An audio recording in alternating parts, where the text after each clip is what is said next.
Welcome to my digital poster, Crossdressing Languages and Zeitgeist in the Yiddish poetry of Khane Levin. The work I'm going to be presenting today draws a lot of inspiration from Charlie Matthews' recent examination of Anne Lister's reading practices. Lister was a famous 19th century English female husband, as the term went at the time. Matthews has analyzed those reading practices through a trans lens, drawing on Mannion's idea of trans as a verb, in order, in contrast to queer readings, to foreground non-normativity without implying anti-normativity, and thus to better understand how Lister's identity was constructed within the context of a culture that Lister was very much trying to be a part of. This inspires my approach to Khane Levin's writing practices. Levin was a Ukrainian Jewish poet, short story writer, and children's author, as well as a veteran of the Russian Civil War, in which she served in the Red Army. She worked in both Yiddish and Ukrainian, but she also spoke Russian, and Russian appears macaronically in her work as well, as we'll see.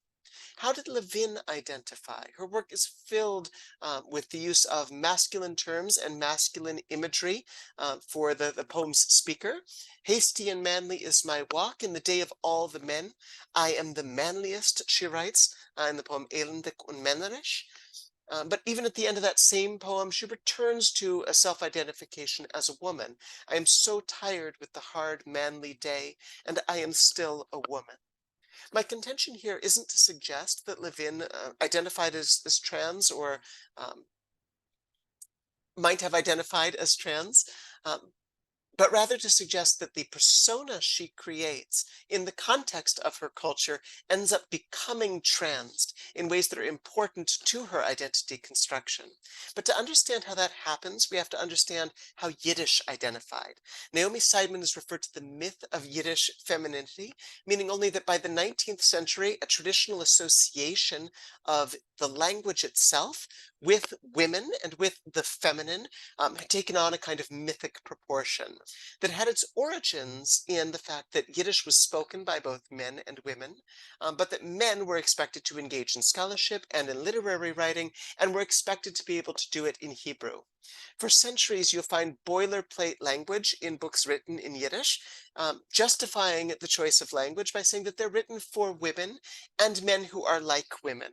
And by the 19th century, there's become this kind of pervasive idea that there must be something kind of womanlike about a man who would choose to write in Yiddish, or that men become slightly feminized in contact with the language through either reading or writing. Which leaves us to ask, when Levin writes a line like, "Of all men, I am the manliest," and does it in a language that's understood as feminizing merely by contact, what becomes of the persona that she's placed behind those words? My suggestion is that we have a transing of the poetic persona. She selectively and provisionally engages these masculine elements, but her very medium suggests their feminization. The result is both profoundly non-binary, but also located within the binary, to the extent that it suggests that the masculine dimension is subordinated, always already present within a kind of femininity that pre-exists in the language. This is a kind of transness already present in the cultural context, and it enables Levin not to claim a non-binary or trans identity for herself, but to have maneuvering room to redefine Jewish womanhood on her own terms.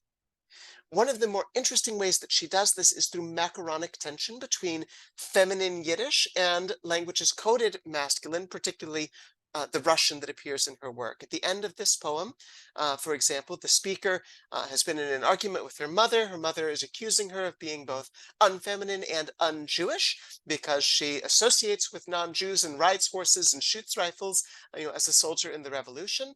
And the speaker finally says, "Mama, you should know how your daughter Sima is called now." Sima, a traditional feminine Yiddish name. And then the last line is given in Russian, "Dayosh tovarishcha Maxima," come forward, comrade Maxima. So the name is being assimilated to a masculine Russian name, Maxim, But Maxime does not normally have a feminine form. Levin is creating one here, emphasizing how that masculine dimension of participation as an equal citizen, in the unfolding of the new Soviet state, is being pulled back into a feminine kind of identification. And that's mirrored by the fact that this line itself, in the masculine coded external political language of the revolution, Russian, is in the original transliterated into Hebrew characters, like the written Yiddish text, and so pulled into the realm of this feminine coded and Jewish, distinctively Jewish coded language, implying that all these masculine and seemingly non-Jewish elements can be a constitutive part of an identity as a Jewish woman that Levin claims through these kinds of maneuvers. What this means as a matter of theory or methodology is that while Matthews looks at the literary indices of Lister's reading for signs of the citations and micro interactions that constitute Lister's construction of a gendered identity in that cultural context, I propose that Levin's writing practices, and particularly this kind of macaronism, offer analogs that allow us to better understand Levin's construction of gendered identity within her own cultural context, not in a way that yields us Levin as a trans subject, but instead in a way that points toward an analysis of her persona as a trans subject that gives her space within the culture to redefine what her identity as a woman is going to mean for her in the conditions of the new society that she envisions coming forth.